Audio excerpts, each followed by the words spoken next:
Magandang araw po mga kapuntos, at sa araw na ito po meron po akong tampok na video para sa inyo at sana ay magustuhan ninyo. Kaya sa mga bago pa po sa aming channel, please po don't forget to hit the subscribe button at ang notification bell para maging notified kayo sa bawat video na ilalabas ko sa channel na ito. At bilang kahilingan po ng punto por punto team at naway maintindihan po ninyo, sana po wag nyo pong i-skip yung mga ads sa aming mga video. Sa maliit na bagay na po na yan, malaking tulong po yan sa ating programa at sa ating ministry. Sana po maunawaan po ninyo. Maraming salamat po, kaya wag na po natin patagalin. Simulan na po natin.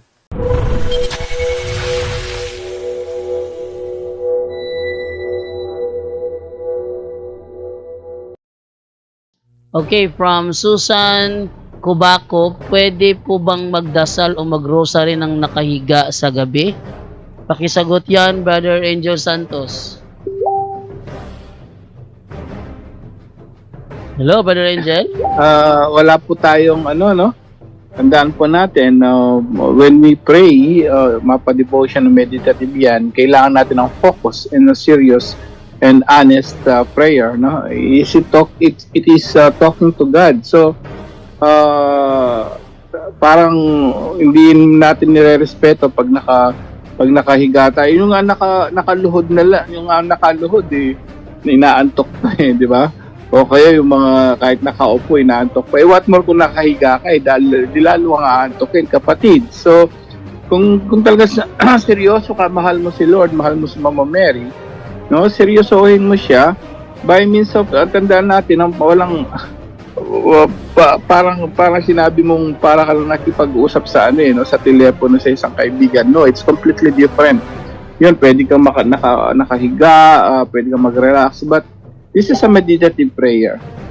Lahat po ng mga nakikinig ngayon, please, let's respect, no, lalo na itong rosary natin. Napakahalaga po nito sa kaligtasan ng tao, tandaan po natin. At napakahalaga ni Mama Mary kay Jesus, at napakahalaga rin ni Mary sa kaligtasan ng tao, dahil sabi nga niya, ang lahat ng devotees niya, nililid niya sa kanyang divine son. So, masyadong relax ka doon, hindi po pwede yan hanggat maaari, huwag niyong gawin, kasi pag inantok kayo, hindi rin yun. Parang, di ba, parang like yung sinasabi, no, logically, kahit ikaw naman may kausap at hindi ka seryoso sa kausap mo, lalo na yung mga nagbababling-babling, ang bilis-bilis mag-grocery, no, o kaya yung mga nag-grocery kung saan-saan na hindi seryoso, ang daming mga distraction, babbling lang yun. So, please, dinidiscourage po ng simbahan yan, at sana hanggat maaari nga nakaluhod Kapag hindi kaya, nakaluhod ka, uupo ka, nakaluhod. But the most important thing, kailangan po focus tayo, no? Focus tayo and serious tayo sa pagdarasal. Yun lang po. Maraming salamat.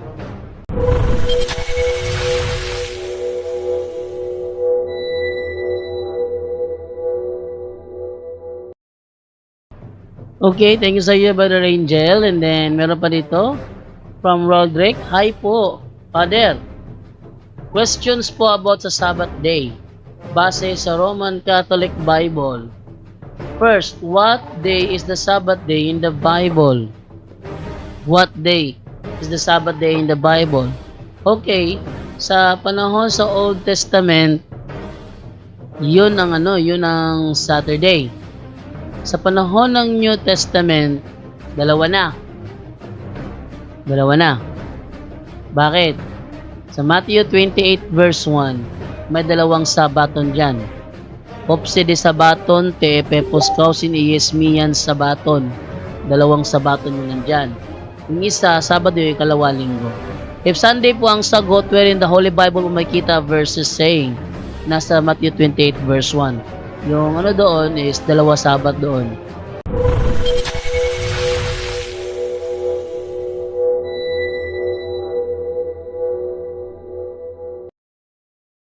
Sabi niya, Brother Angel, pwede po bang magninang sa kasal sa pari ang isang taong hindi nakasal sa Katoliko pero nabautismuhan bilang Katoliko?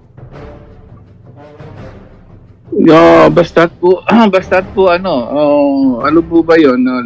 Nagsasama ba siya? May kalipin ba? O civil lang po ba? Ano siya bro, kasal sila sa ibang sekta. Pero hindi na sila parang nagmi-making of love, parang gano'n. Hindi sila may club na? Hindi wala na? hindi na sila pari tawag dito. Kasal sila sa kasal po siya sa ibang sekta. Pero hindi po siya kasal, di ba, kasal sa ibang sekta, hindi siya kasal sa Katoliko. Pero siya ay Katoliko. Okay lang po ba na magninang siya sa kasal ng isang Katoliko? Pero Katoliko siya, kamo? Pero kasal siya sa ibang sekta? Parang gano'n? Pero Katoliko siya? Katoliko po siya, pero hindi siya kasal sa Katoliko. Kasal siya sa ibang sekta, ibang reliyon.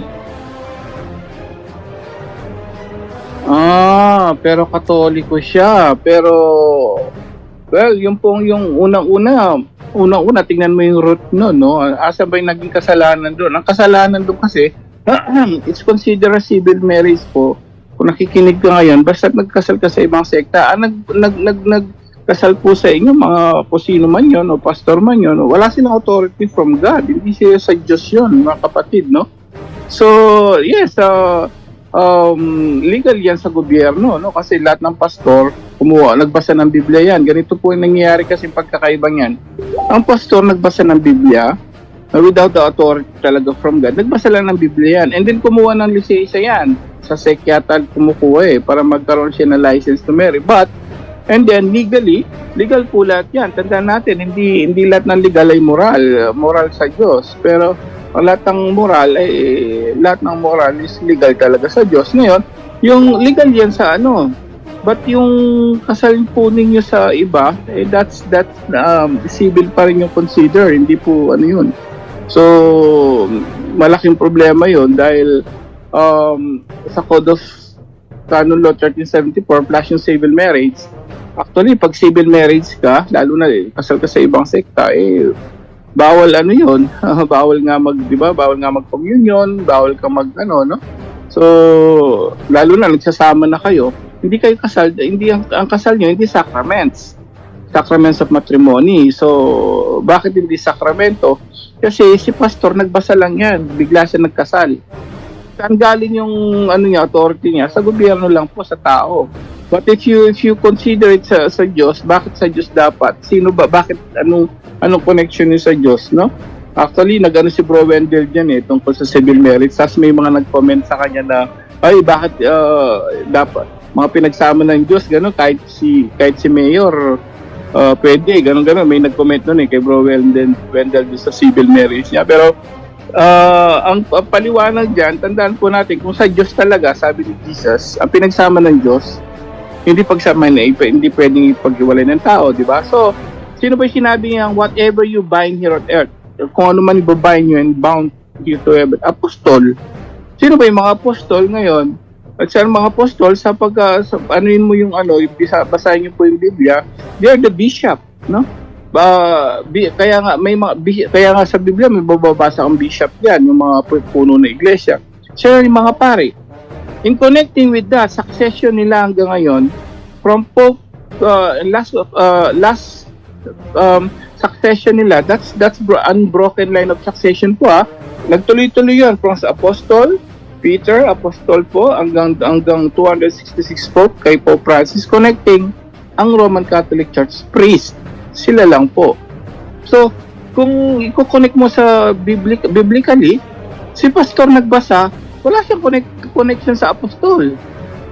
Kahit sa church history, kahit sino pang founder ng mga religion ngayon, check niyo po yung authority niya, wala, nagbasa lang yan.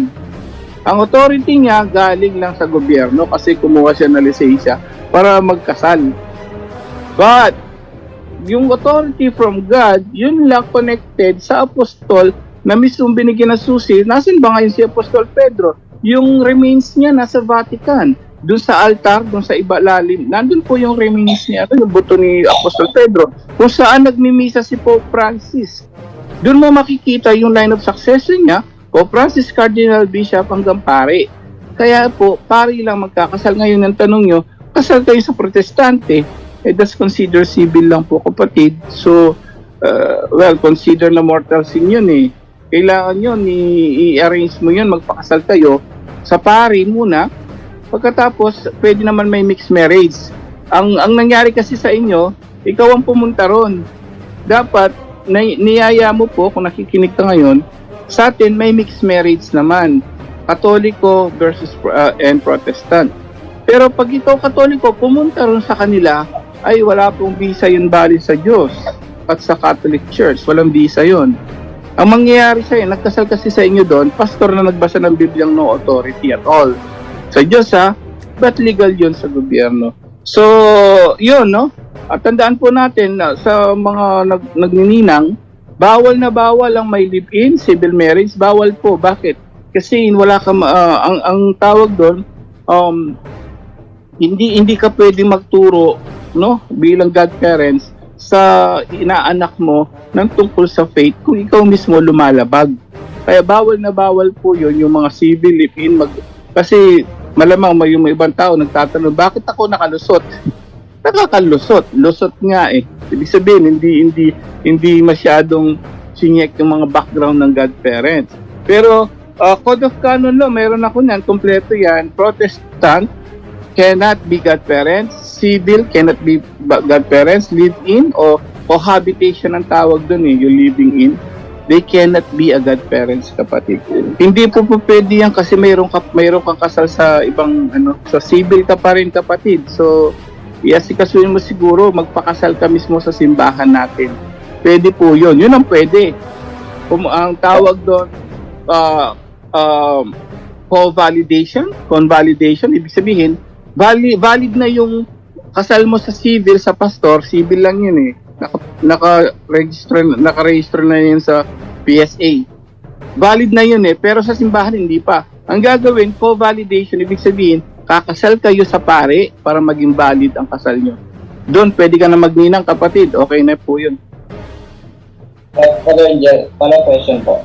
Paano Yes, po yung gagawin niya po pag example po nito, hindi na po sila nagsasama. Ay, bali, nagkikita na lang sila, paut na nandun sa bata. Ano yung gagawin niya para makapagninang? Well, walang sino-fornication doon. Okay lang yun po yun, no? But ang problema, yung nakatali pa rin siya doon sa isang sa civil no? So, there's still marriage in civil, kapatid. So, kahit anong gawin mo doon, kailangan doon, ang problema doon, paano mo mawawalang visa doon? Walang divorce dyan. Kung sa Pilipinas yan. Malaking problema yan kasi walang divorce dyan. Paano mo i-divorce yan para ang pwedeng lang gawin dyan, dapat sa akin lang you can ask the canon lawyer about that. But sa akin lang, ang problema kasi dyan, although wala ka naman sin of fornication, ano yon? Yung pagtatalik, ang tawag doon fornication, unmarried men or women. So, mahirap tayo magdagdag sa turo na simbahan po kasi itanong nyo yan mismo bago kayo mag-godparents, itanong nyo ngayon sa pare kung pwede sitwasyon nyo kasi kakaiba siya eh. You're still civil marriage.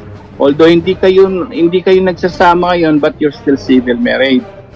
Ang problema, ang point nyo, hindi naman kayo nagsasama. So baka pwede, wala kayong sexual contact, baka pwede, pero hindi po ako magsasabing pwede yon dahil I'm not a priest and there's no law about that. No, civil ako or kasal ako sa ibang protestante pero hindi naman kami nagtatalik, baka pwede na. Wala po, hindi ko po dadagdagan yon. And pag wala pong ganyan, ang sinasuggest ko, go to your parish priest po and ask permission kung pwede ka, kapatid. Yun po yung pinaka-the best. Kasi ang batas talaga pag civil, live-in, o different sect, ayon po sa batas sa simbahan, hindi po pwede magninang. Okay po. Thank you so much po. Meron na license. Okay, malinaw po sana sa atin. Okay po.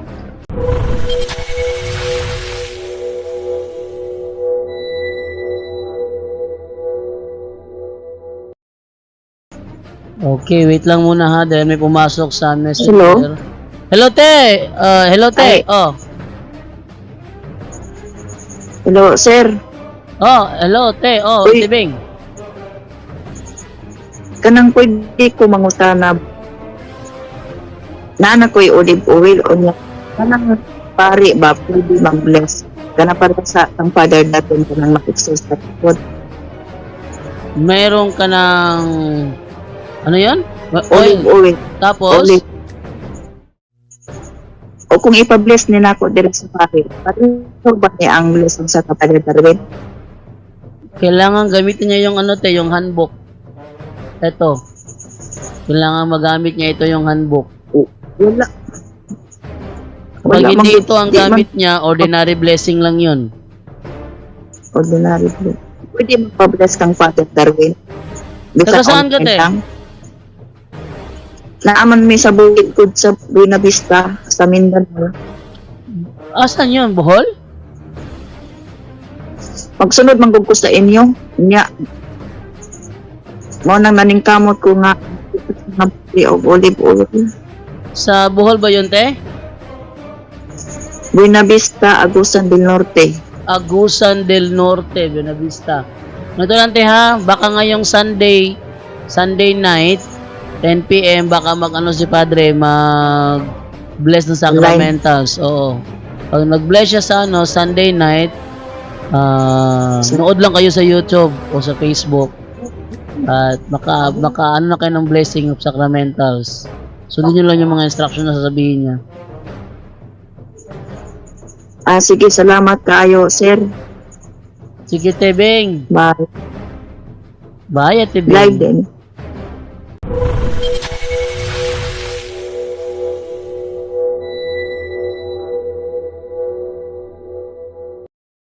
Sapphire, good evening. Brother, tatanong ko lang po kasi Oh, yung ay ano yun, te? sa angels kasi di ba may ano na kaya nagkaroon ng mga higante dahil ang mga tao nakapagsawa ng anghel. Ayun. Pero ano ko naman dun sa kay Jose Gonzalo, ang angel daw walang kasarian. Ano po ba din yung totoo? Ayun, so ang angel walang kasarian, pero bakit nangangasawa sa mga tao, no? At ano, nagkaroon pa ng mga anak ng mga higante. Ayun. Ate mo nang ipasagot yan kay Brother Junre. Junre. Wala si Brother Junre, nako. Brother Angel. Brother Angel. Yes, so, well, kailangan talaga natin yan ng komentary, bro. Si Bro Romel ba, mayroon ka bang, ano dyan, may idea kayo dyan, mahirap ano yan, dahil unang-una, yung sinasabing nag-asawa, according to, nung naano ko yun, na parang sabi nila, hindi yata totoo nangyari yun, because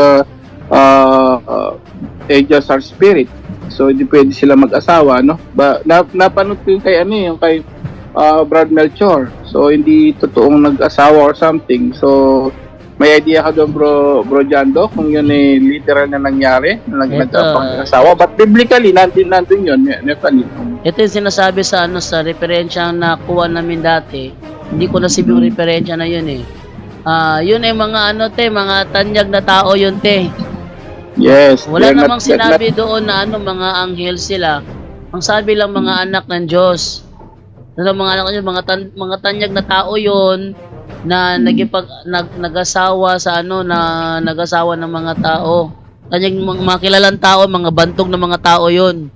Yun ang na nakuha namin sa aming mga research. Hindi siya yung espiritu ng mga anghel na may mga pakpak na gawa sa hangin, hindi ganun. Sila ay mga tanyag na tao sa kanilang panahon. Hindi literal na nag-asawa na anghel talaga kamo. So, yun ang pagkakano natin. Kasi nga, wala silang kasarian.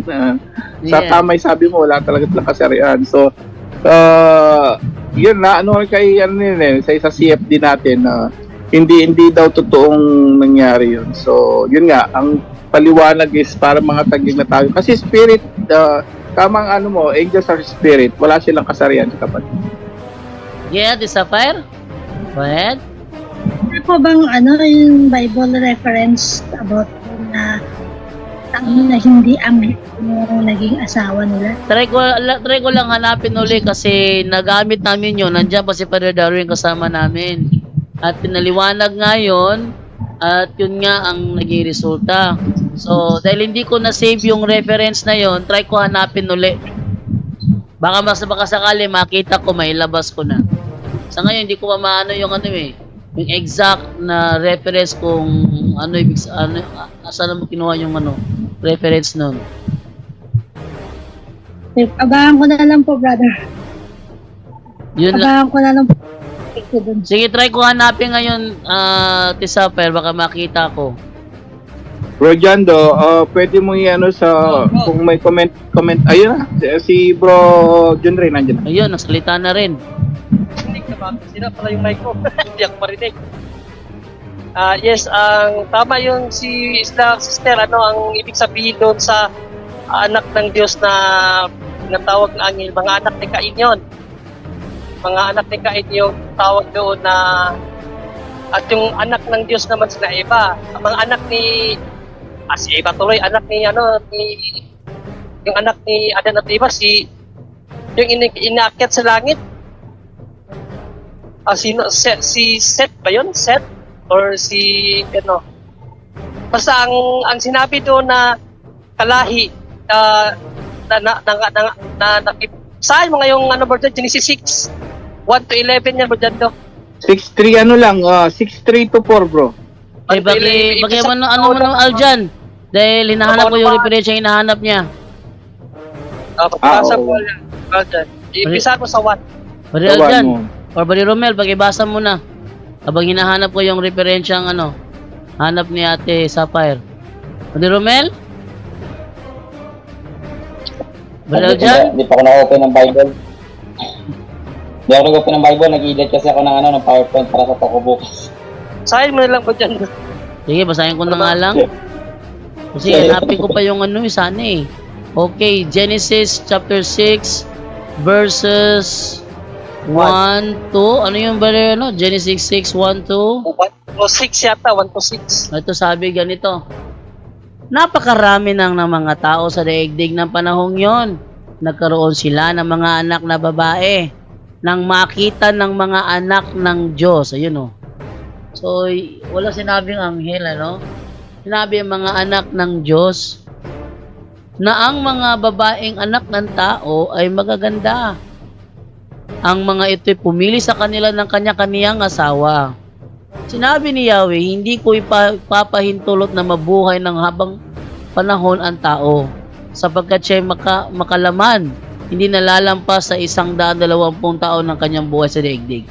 So, ito, mga anak ng Diyos ang nakalagay. Ang binasa ko ang komentary niyan, mga anak, yung sa lahi yata ni Seth. Seth pa yun or lahi ni Enoch pa yun o kay Seth? Yung mga anak nila nakapangasawa ng anak ni Cain. Dinala sa langit si Enoch. Tama, si Enoch, bro. Si Enoch pala. Mga anak ni Enoch nakapangasawa ng mga kalahi sa anak ni Cain. Na which is hindi nagustuhan niya ng Diyos kasi ang kalahi sa anak ni Cain kasi makasalanan. While sa anak ni Enoch, maka-Diyos. So nung nagkaasawahan sila, yung doon na nagkaroon ng genes na giant, na nagkaroon sila ng anak na malalaki. Diyan nagmula ang mga hikanti na lahi sa sa generation na yan. Sa kanila nagmula. Pero hindi yun anghel na demonyo, hindi po. Mga anak yun ni Cain. Ang ibig sabihin niyan at anak ni Enoch. Nag-meet sila, nagkaasawahan, at yung naging mga anak nila, nagkaroon sila ng genes na malahikante, mga giant, tinawag na Nephilim. So yan po ang istorya niyan, hindi po yun anghel na anghel talaga. Kasi ang anghel po, walang laman, walang buto, paano po sila mga kabuntis. Sa kanila, pwede spiritual. Spiritual tulad ng mga ini-exercise natin ngayon, pero hindi mapoproduce po yan ng human. Ano, walang kasi wala silang sperm. Wala pong ganun. So ang ibig po sabihin ng mga anak ng Diyos at anak ng diyan na nagkaasawahan, yung mga anak ni Cain. Yan po ang sabi ng mga scholar diyan. Okay lang ay, nahanap ko pa kasi ano eh. Saan ko ba nakita yung referensyang yun? Ate Sapphire, hanapin ko na muna. Mahaba-habang research to. Yan daw yung sinabi ko na Ano yan bro? Mahina boss mo bro. yung sa Catholic na komentaryo yung galing sa akin. Catholic commentary?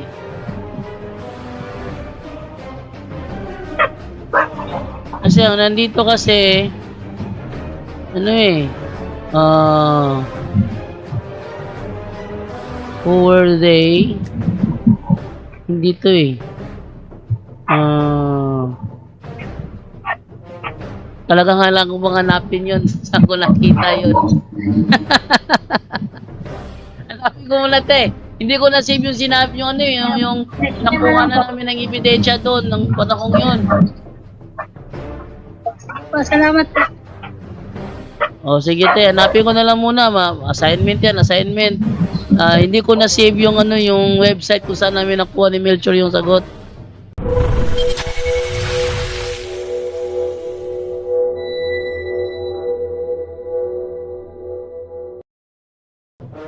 Hanapin ko na lang muna. Okay, dito na lang tayo kay Kuya A. Kuya A. Hello, good evening. Hello po, good evening po. Hello, good evening, bro. Maririnig po. Good evening po. Chico, bro. Yung tanong ko lang po, yung kasing, ano yung position ng sa church yung yung mga accidents, di ba? Kasi yung isang araw, last week ata yun pala, last week. May na-accidente kasi dito sa amin. Pero kasi, may parang national highway yung malapit sa amin. So mag-ama, nag-motorbike sila galing city papuntang province. Sinulubog nila yung bus, patay yung dalawa. So parang sa daanan mismo. Ang ginawa nung parang may lapit na tindahan doon, nilagyan ng cross, tapos parang in a way hindi mo na pinadaanan ng ilang araw yung road dahil nga parang respect sa area kung saan namatay yung tao. So ang tanong ko lang, kung ano yung position natin sa church doon? Pwede ba yun o isang pamahiing lang yan? Yun, di ba? Yung parang may na-aksidente sa road tapos nilalagyan ng cross. Brother Angel?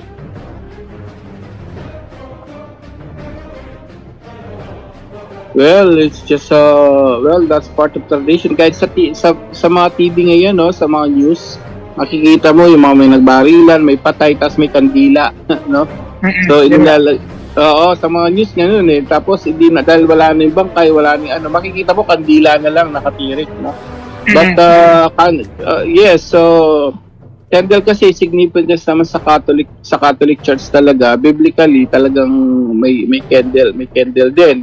So lighting candle kasi, candle first, unang-una ay simbolo ni Jesus bilang light of the world, kapatid.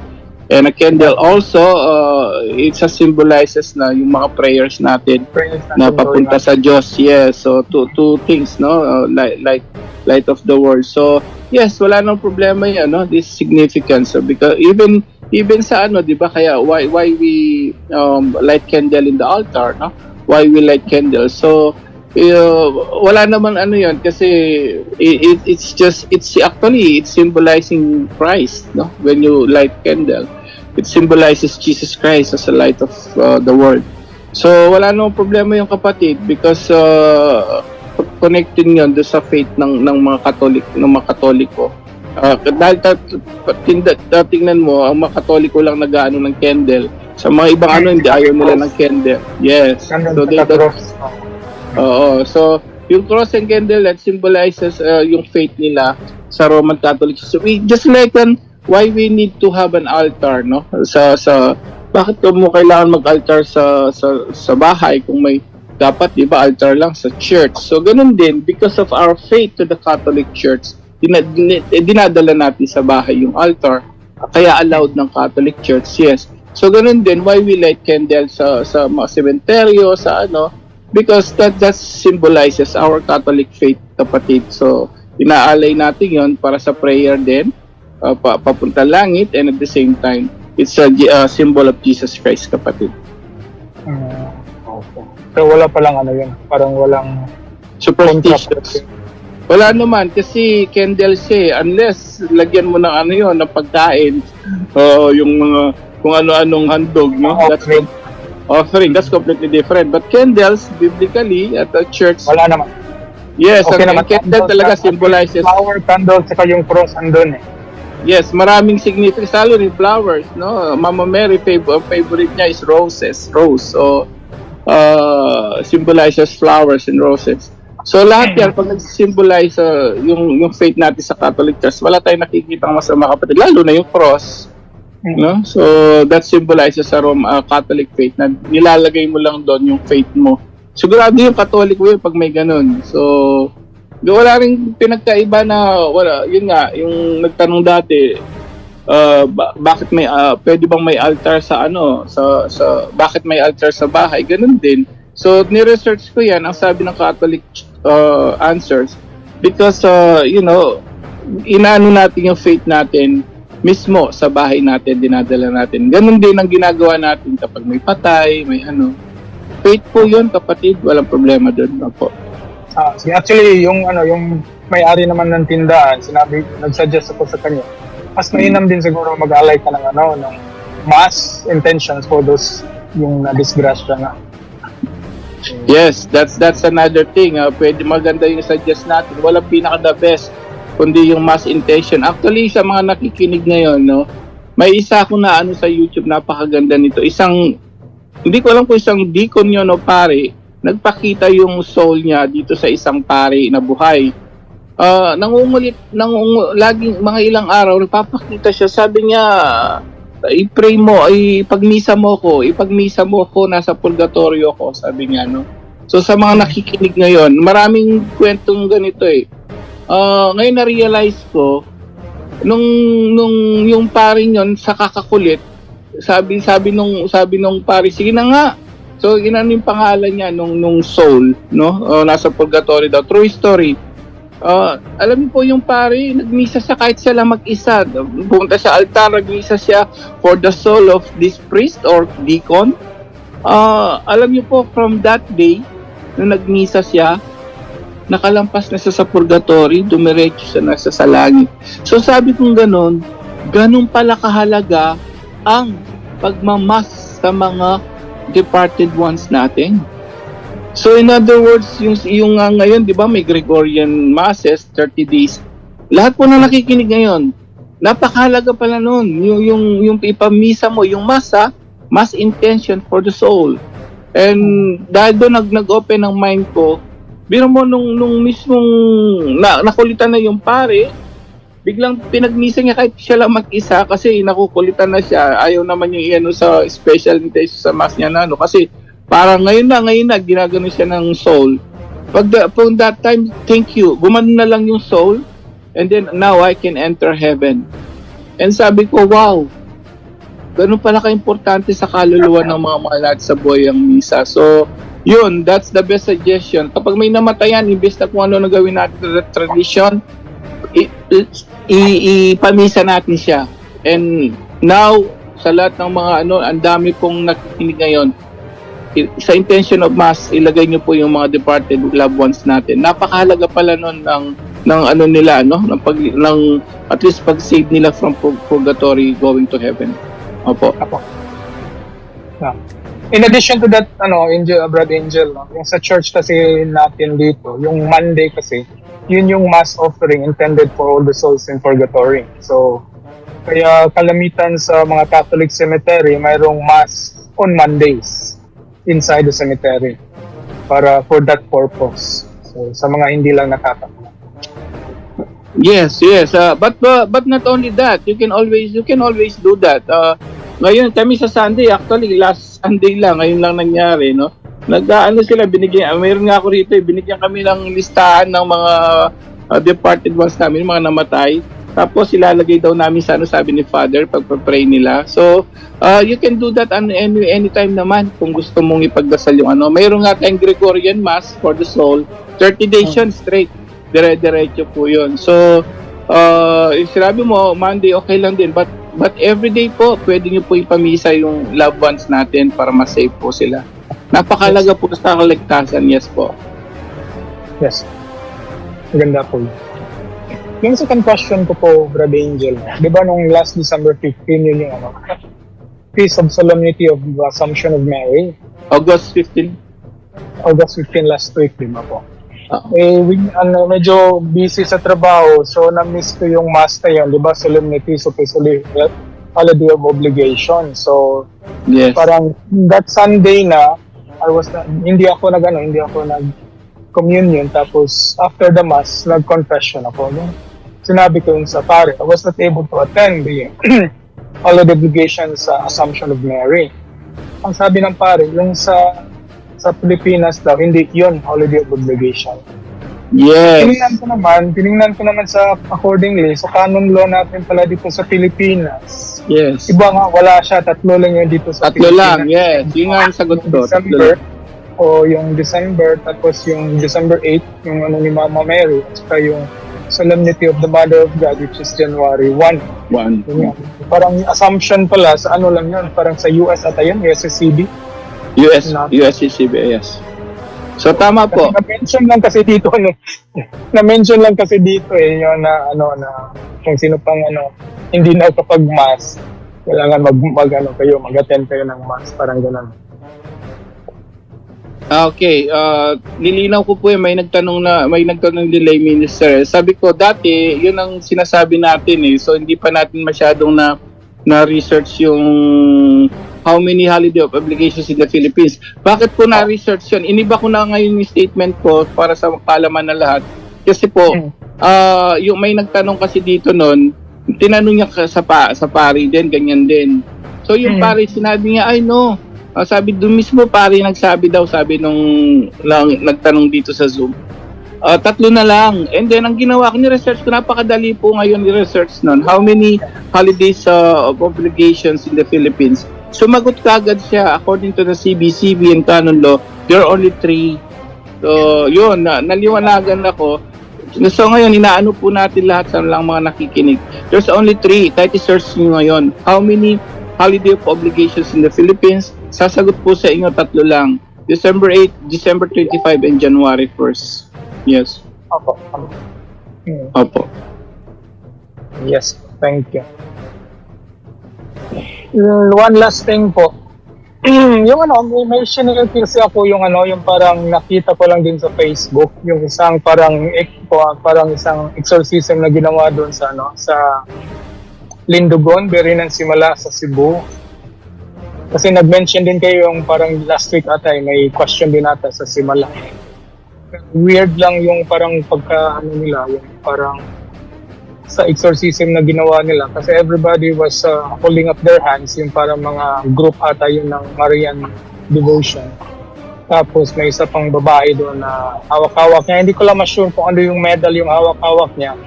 Kahit andun na yung, hindi naman pare yung andun, monghe yung andun Kasi na-confirm ko na monghe siya kasi hindi siya nag-wear ng stola. Tapos lang siya. Ang sayang yung habit niya, brown, gray kasi yung habit nila, yung mga monk doon sa Simala. Pero ewan ko lang kung pwede yun yung bigyan ng comment yun, yung nangyari niya. Sinare ko yan sa isang GC na andun ako. Ewan ko lang kung nakita niya, mapansin niya. Ano po yung question doon, kapatid?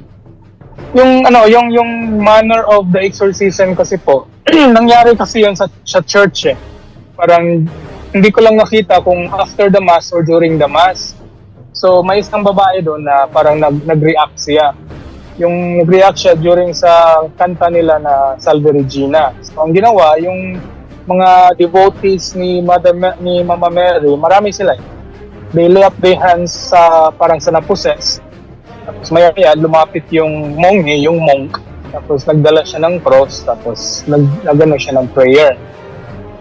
Pero may isa namang matanda na may dala-dala siyang medal. Ano siya, talagang lay siya. May dala-dala siyang medal. Parang while ang priest, hinahawakan yung cross, tapos dinidikit yung cross doon sa ulo ng supposedly victim.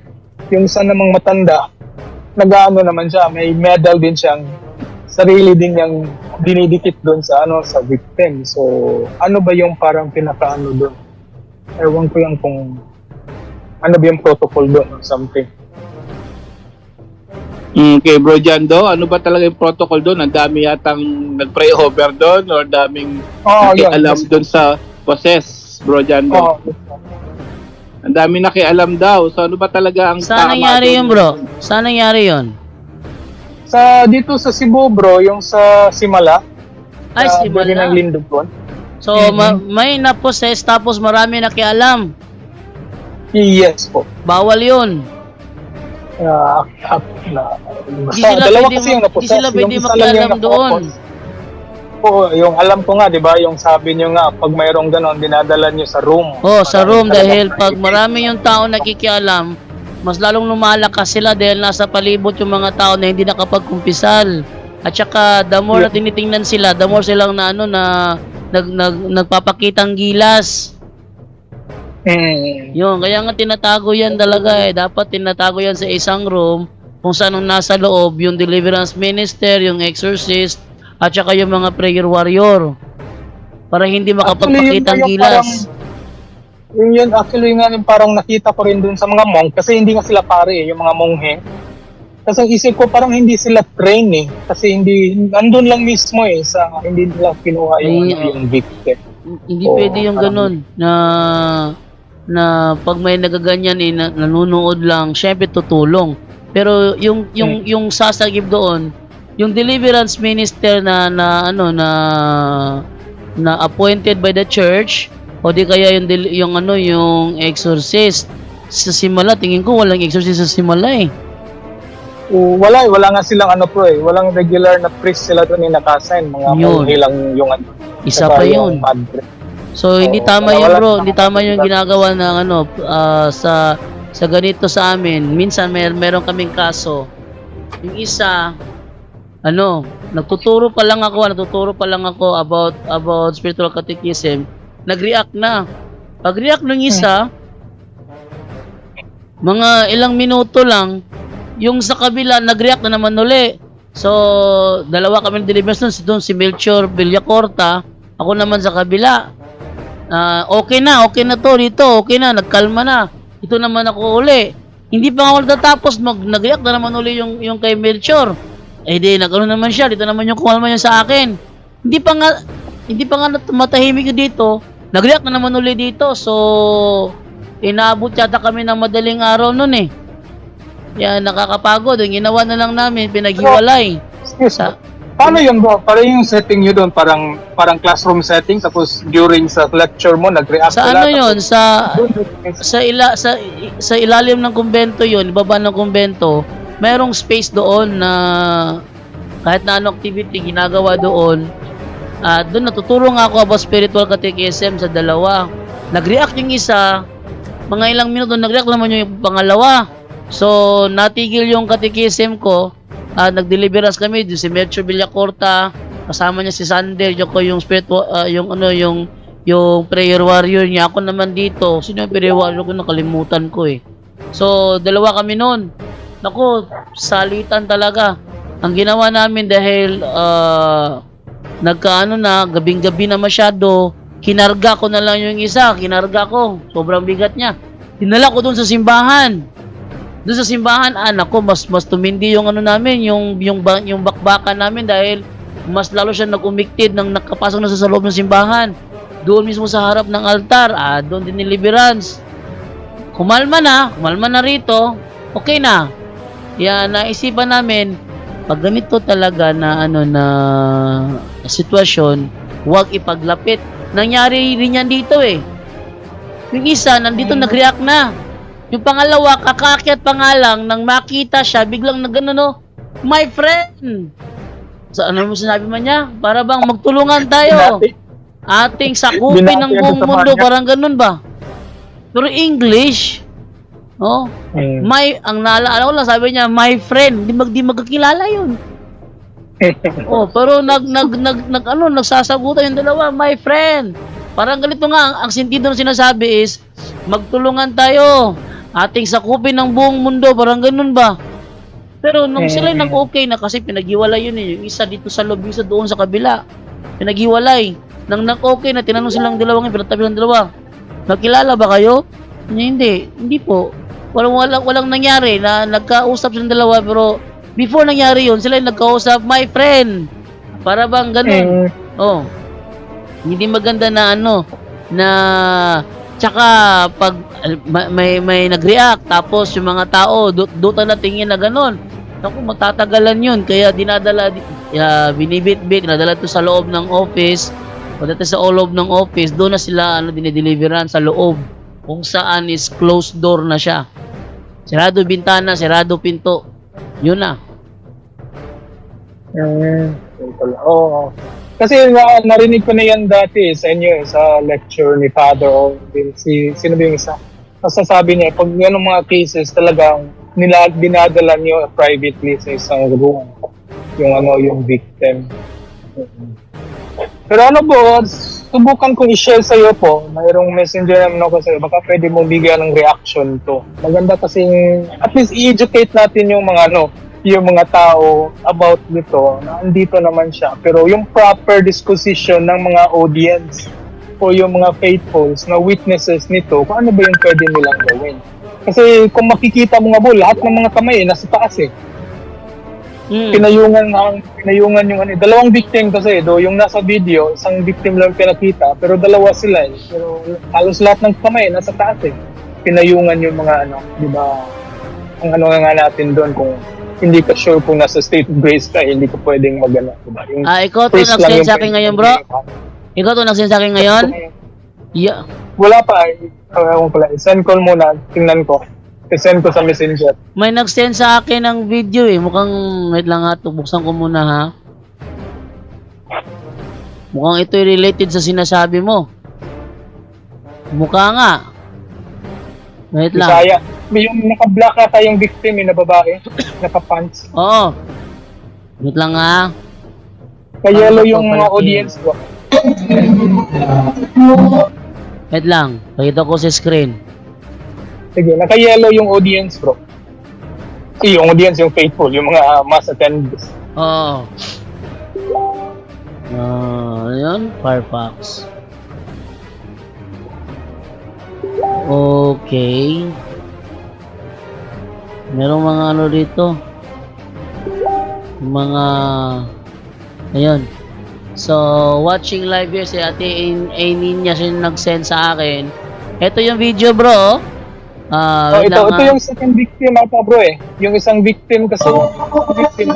Yan. Wait lang. Yan ginagawa nila. Yan yung ginagawa nila ha. Tingnan yung mga kamay nila. Naka-laying hands.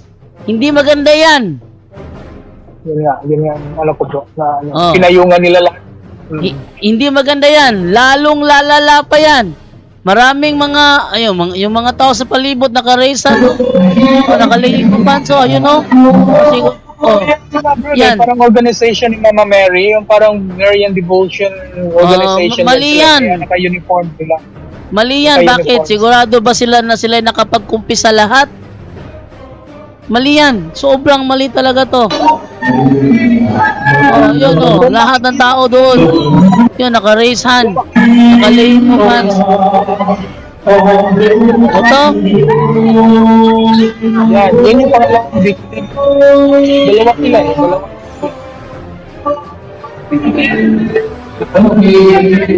Sobrang mali ito. Sana nandito si Brother Wendell eh. Kaso nga lang, wala si Brother Wendell ngayon para matanong. Bigyan niya ng reaction at least. Pero, obvious naman bro, hindi pa ako deliverance minister. Pero obvious yung yun, yung religious doon, yung mga monghe, obviously na wala silang training. They did not take control. Mga tao, kahit sino na lang yung naka-lay of hands. Mali ito. May isa pa nga dyan bro, na may bitbit siyang medalyon. Tapos maya-maya, yan ata yung isa din eh. Yung makikita mo yung isa, parang may dinidikit siyang medallion dun sa ano eh, sa victim. Nako. Yan o, yan. May, Ayan, no? kaya ano sila eh. Kung sino-sino na May isa pa nga dyan. May nakalaying isa of pa nga hands. dyan bro na ano, lay. Oh, may isa pa nga dyan, lay din. Siya naman yung diniligan niya ng holy water yung victim. Lay siya, lay person siya. Yan, basta maling-mali yan. Pag nandiyan Oo. Brother Darwin, hindi pwede yung ganyan. Ano yan bro? Bro, anong- Simbahan yan ha? Bro, anong nangyari after that? Mayroon bang ending yan? Yung isa bro, yung pinakita kasi dyan, yun yung second victim. Hindi ko lang sure kung second victim or first victim, pero lalaki yan eh. Yung nakita ko kasi yung babae, nag-ano naman sila, nag-calm down naman yung babae. Nag-calm down siya. Pero ang reaction kasi ng babae bro, parang nag-ano siya eh, physical distortion. Yung parang basta parang nag-physical distortion kasi yung babae during sa prayer nila na Salve Regina. Nag-pray kasi ng Salve Regina sila. Singing of Salve Regina. Nag-react? Oh, grabe yung reaction ng babae bro. Parang basta No? parang nabali yung katawan niya eh. Sobra. Sobra yung react ko. Oh. No. Nagkahubad-hubad na, oh. So, lalaki. Dami ng holy water, no? Nagre-react. Oh. Sobra na to, sobrang pagre-react ito. Yung babae bro, yung isa bro, yung pinakita mo ngayon bro, tingnan mo yan, may babae dyan eh, tumawa siya eh nung nilagyan ng holy water eh, kasi lay person ngayong nag-ano ng holy water. Yang nasa screen mo bro, yung parang may lalaking tumingin bababa, Oo. babae yan sa kanya eh, yung kinunan niya. Tumawa Yung po isa yung lang. babae pagka hindi pala yan, iba pala yan. Yung paglapat ng holy water, kasi parang lay person lang yung nag ng holy water eh. Tumawa yung babae eh. Pero nag-react siya sa sa song ng Salve Regina. Tingnan mo yun, kung ibalik mo yun bro, tingnan mo parang inaano lang ng sa kabila, kung i-rewind mo konti, tingnan mo yung paano yung holy water. Parang ang daming mali nilang ginawa dito eh.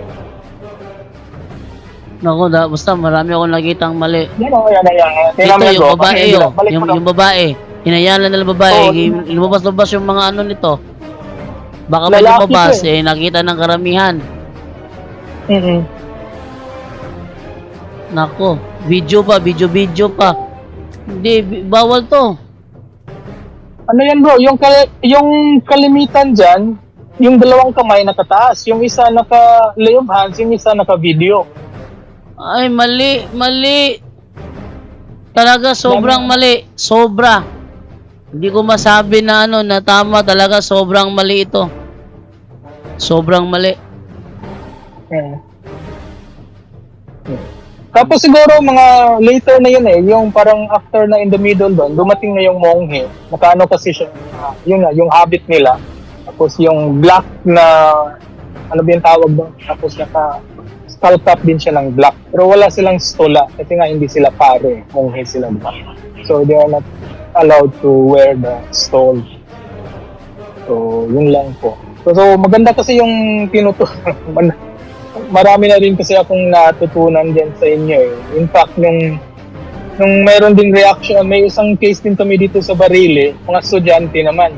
13 yun eh, yung sa Patupat students. Nung pumunta ako doon, narinig ko kasi doon isa sa din na mas magandang mayroong konting dasal nung sa yung kay St. Benedict na song. Pinapatugtog ko yun sa sa cellphone ko habang andun ako. Para in a way protected din ako. Kasi hindi fuel na pero yun kasi yung sa separate case naman talagang yung pare in control eh. Kinuha yung mga victim one by one, pinasok dun sa kumbento, tapos one by one din pinasok sa kwarto, doon siya nag-exercise. Doon nagano yung pare. Pero dito pala talaga wala, hindi na control ng mga monghe doon eh, yung situation. Tapos yun nga, yung halos lahat ng mga tao doon bro, yung isang video nakataas yung kamay, yung isa lay of hands, yung isa nakabitbit ng cellphone. So, imagine nyo lang yun. Ang dami naka-video doon. Okay. Yun lang. Dito naman kay Lino Pagasartonga. Bro, Lino, nag-message ako sa iyo, bro. At bukas talakayan tayo. Oh. Sabi niya kasi, ano daw? Alam ba natin yung alam nyo ba ang aral ni Jesus? Sabi ni Lino Pagasartonga. Sige, bro, Lino. Bukas ng gabi, pasok ka. Turuan mo kami. Ano nga pala ang aral ni Jesus? Pwede mo bang malaman? Sige, Lino, Pagasartonga, ako ay nag-message sa'yo. Tanggapin mo yan at bukas ng gabi, tatawagan kita para magtalakayan tayo. Yan ha? Ano, nanonood ka? Napansin ko ang comment mo. Kaya bukas ng gabi, tatawagan kita, Lino Pagasartonga, at magtalakayan tayo. Na natin yung nalalaman mo. Okay, Brother Kuya A, okay na ba yon?